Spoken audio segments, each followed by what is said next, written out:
Le Seigneur nous invite donc à ne pas juger par rapport à l'apparence, mais à juger l'acte, à juger et à rendre un jugement. Dans quel but faire cette justice? Dans quel but donner un jugement? Mais tout simplement, pour ramener le cœur des fils vers le cœur du Père. On peut tous tomber, ce n'est pas réservé à certaines personnes, on est tous humains et on peut tous tomber, mais par la grâce de Dieu, il nous relève et il nous ramène près de son cœur. Bonjour et bienvenue sur Vitamine J. Aujourd'hui, j'ai encore la joie de vous amener dans la méditation du jour et c'est le psaume 82. Je vais lire. Psaume d'Asaph. Dieu se tient dans l'assemblée de Dieu, il juge au milieu des dieux. Jusqu'à quand jugerez-vous avec iniquité et aurez-vous égard à la personne des méchants? Rendez justice aux faibles et à l'orphelin, faites droit aux malheureux et aux pauvres. Amen. En effet, Dieu est le juste juge, et nous le savons. Il est le juge de toute la terre, autant des croyants que des non-croyants. Il sonde nos cœurs et nos reins. Dans Jérémie 17, verset 10, il est dit « Moi, l'Éternel, j'éprouve le cœur, je sonde les reins, pour rendre à chacun selon ses voies, selon le fruit de ses œuvres. » Amen. Le Seigneur ne juge pas nos apparences. Dans 1 Samuel 16, versets 7 à 8, c'est l'histoire, si vous vous rappelez, de Dieu qui envoie Samuel, le prophète Samuel, pour aller trouver un successeur pour le roi Saül, donc en la personne de David. Et donc Saül arrive dans la maison du père à David et il fait tous les jeunes qui étaient là, les grands, baraqués, les beaux gosses, et en fin de compte, à chaque fois, le Seigneur lui dit non, c'est pas lui, non, c'est pas lui, non, c'est pas lui. Pourtant, le choix de Samuel aurait été le premier qu'il avait rencontré. Mais le Seigneur lui a montré que celui qu'il avait choisi n'était pas là. Et donc, le Seigneur regarde au cœur et non à l'apparence. À travers le sacrifice de Jésus, nous sommes élevés en tant que co-héritiers de Christ, c'est-à-dire que tout ce que Jésus a, il nous l'a partagé et nous avons cette grâce d'être voilà, élevés auprès de Jésus-Christ. Nous sommes donc appelés en tant que co-héritiers de Christ à aussi juger. Et le Seigneur ne nous demande pas pardon, de juger le monde. On n'est pas là pour juger ceux qui nous entourent, sinon on se mettrait à part de tout le monde si on devait ne pas fréquenter nos amis, nos connaissances, le monde du travail, avoir une vie sociale. Non, le Seigneur nous invite, nous en tant qu'enfants de Dieu, à juger ce qui se passe dans sa maison. Et donc, voilà, il nous appelle à juger ce qui se passe dans sa maison, c'est-à-dire à juger pas la personne, mais les actes faits, les actes commis. C'est important, je le précise. Le Seigneur nous invite donc à ne pas juger par rapport à l'apparence, mais à juger l'acte, à juger et à rendre un jugement. Dans Jean 7, 24, du coup, je confirme le verset, « Ne jugez pas selon l'apparence, mais jugez selon la justice. » Quelle justice? La justice de Dieu. Dans quel but faire cette justice, dans quel but donner un jugement?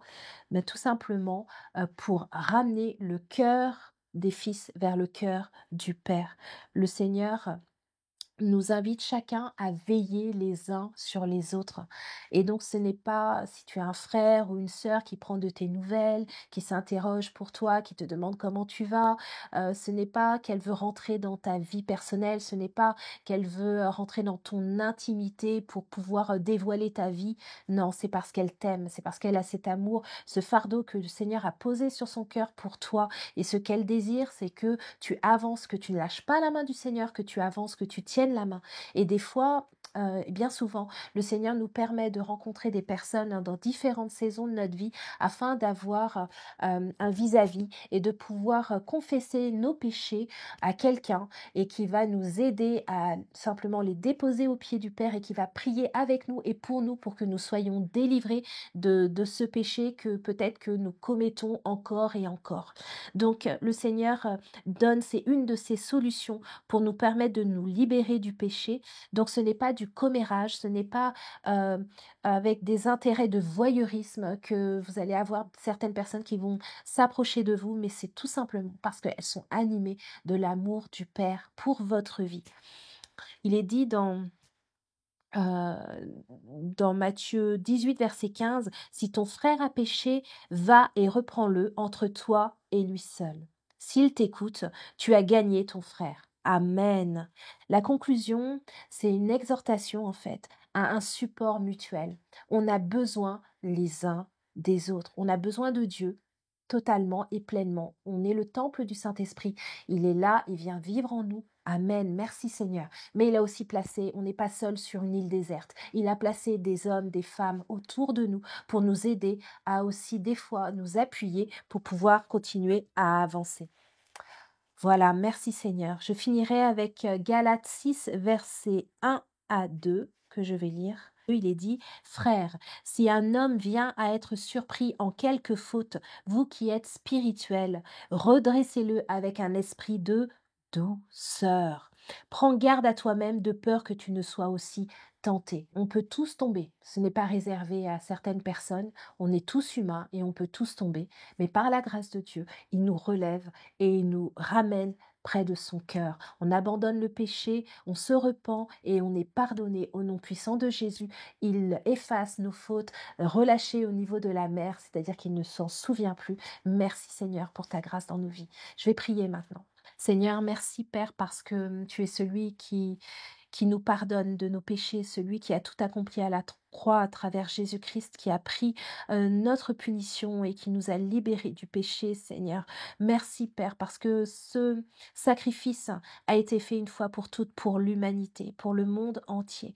Et Seigneur, aujourd'hui, pour ceux qui croient et qui se confient en toi, Seigneur, nous bénéficions de cette grâce et nous pouvons aller puiser, Seigneur, à ce pardon, Seigneur mon Dieu, qui ne cesse d'être renouvelé pour nos vies. Seigneur, nous te disons merci. Je prie pour tous ceux qui sont dans une situation où il y a un péché qui est récidive. Seigneur, je prie afin qu'il accepte la personne ou les personnes que tu as mises à côté d'eux, afin, Seigneur, de pouvoir lutter ensemble, Seigneur, et de pouvoir, Seigneur, se détacher totalement de ce péché. Seigneur, merci parce que tu nous as donné une famille, Seigneur, la famille de Dieu. Ce n'est pas, Seigneur mon Dieu, pour qu'il y ait du voyeurisme, ce n'est pas, Seigneur mon Dieu, pour qu'il y ait de la curiosité, mais c'est simplement par amour, Seigneur. Et nous te disons merci pour cet amour que tu nous manifestes et que tu as répandu dans nos cœurs. Merci Jésus.